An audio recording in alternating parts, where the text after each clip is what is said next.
as if it never happened, and create a more joyful, purpose-driven, authentic life, a life where you realize your highest potential. Today we are going to experience the transforming power of the violet flame. The violet flame revitalizes and invigorates you. It heals emotional and physical problems, improves relationships, personal and business, and overall makes life easier. It transforms negative thoughts and feelings into positive energy, providing a platform for our healing and spiritual acceleration. The violet flame forgives as it frees, consumes as it transmutes, clears the records of past karma, equalizes the flow of energy between yourself and other people, and propels you into the arms of your real self, your higher mind or higher self, as we refer to it. You are also able to better connect with your God presence, your I am presence. We will explain more about that later. How many of you have asked yourselves any of these questions? Why was I born to these parents? Why did I give birth to the children I have? Why am I afraid of water or heights? Why me? Or why not me? Why did my niece with 4 young children have to die of cancer? Why am I blessed with promotion after promotion when my brother can't hold down a job? Why are my relationships all so difficult? I can't live with him. I can't live without him. Why do I have to take care of my ailing parents right when I have landed my dream job? How many of you have a sense that you have lived before? Somewhere in time, whether or not you believe in reincarnation and karma, I think that this presentation will give you some food for thought and some new ways of thinking about life's most profound paradoxes. Carl Jung, famous Swiss psychiatrist, influential thinker, and founder of analytical psychology, said, "I had the feeling that I was a historical fragment, an excerpt for which the preceding and succeeding text was missing. I could well imagine that I might have lived in former centuries and there encountered questions I was not able to answer, that I had to be born again because I had not fulfilled the task that was given to me." Well, we've all heard the term, what goes around comes around. We've all grown up learning about karma, but we may not have called it that. Whatsoever a man soweth, that shall he also reap. For every action there is an equal and opposite reaction. Here's another one. And in the end, the love you take is equal to the love you make. So we come to understand that whatever we do will come full circle to our doorstep, sometime, somewhere. We seem to have come to accept the concept, but many people seem to have a sense that it's just the way it is and there's no way out of it. In other words, we are kind of stuck with what happens and we can't change it. Haven't we all asked ourselves these questions at one time or another? The belief in reincarnation is widely held in many cultures, both ancient and modern, including Hinduism, Buddhism.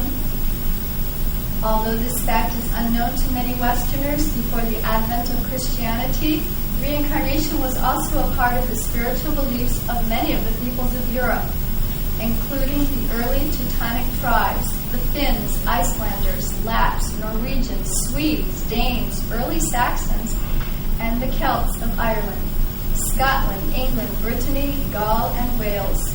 The Welsh have even claimed that it was the Celts who originally carried the belief in reincarnation to India. In ancient Greece, both Pythagoras and Plato believed in reincarnation. Native Americans, as well as many tribes in Central and South America, have believed in reincarnation. Today, the belief also exists among over 100 tribes in Africa, as well as among Eskimos and Central Australian tribes and many peoples of the Pacific. In addition, the law of karma, as the law of cause and effect, is firmly rooted in our Judeo-Christian tradition. According to some scholars, statements made by the first-century Jewish historian Josephus may indicate that the Pharisees and the Essenes believed in reincarnation. Philo, the great Jewish philosopher and contemporary of Jesus, taught reincarnation. The 3rd century church father Origen of Alexandria noted that reincarnation was part of the mystical teachings of the Jews. The teachings of the Kabbalah include the doctrine of reincarnation. In the last century, ancient manuscripts, including the Gnostic Gospels, have been unearthed that reveal that reincarnation was alive and well in early Christianity. There are also references to both the Old and the New Testament to the law of karma. Jesus' Sermon on the Mount is one of the greatest lessons on karma that you will find anywhere. In it, Jesus states the mathematical precision of the law of personal accountability. Welcome. Blessed are the merciful, for they shall obtain mercy. Judge not, that ye be not judged. For with what judgment ye judge, ye shall be judged, and with what measure ye meet, it shall be measured to you again. Therefore, all things whatsoever ye would that men should do to you, do you even so to them. For this is the law and the prophets. So we come to understand that karma picks up where the golden rule leaves off. Do unto others as you would have them do unto you, because someday it will be done unto you. The Sanskrit word karma means act, action, word, or deed. The law of karma, as it is traditionally taught, says that our thoughts, words, and deeds, positive and negative, create a chain of cause and effect, that we will personally experience the effect of every cause we have set in motion. Karma, therefore, is our greatest benefactor, returning to us the good we have sent to others. It's also our greatest teacher, allowing us to learn from our mistakes.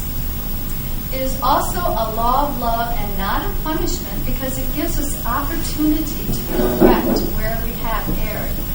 This is truly mercy, because we can rise above our former selves like the phoenix bird that rises from the ashes of its former self. We have a picture of a phoenix bird rising from the ashes. Now, there's a great example from the pocket guidebook Karma and Reincarnation by Elizabeth Clare Prophet. Take, for example, the tragic case of Avianca Flight 052. In 1990, after a long trip from Colombia, it was trying to land at JFK International Airport. Controllers and bad weather had delayed its landing for an hour and 17 minutes. The jet ran out of fuel and crashed into a hillside in Cove Neck, New York, killing 73 and injuring 85. The National Transportation Safety Board said that inadequate traffic flow management contributed to the accident, as well as faulty communication. The crew did not communicate an emergency fuel situation, which would have enabled them to have a priority landing.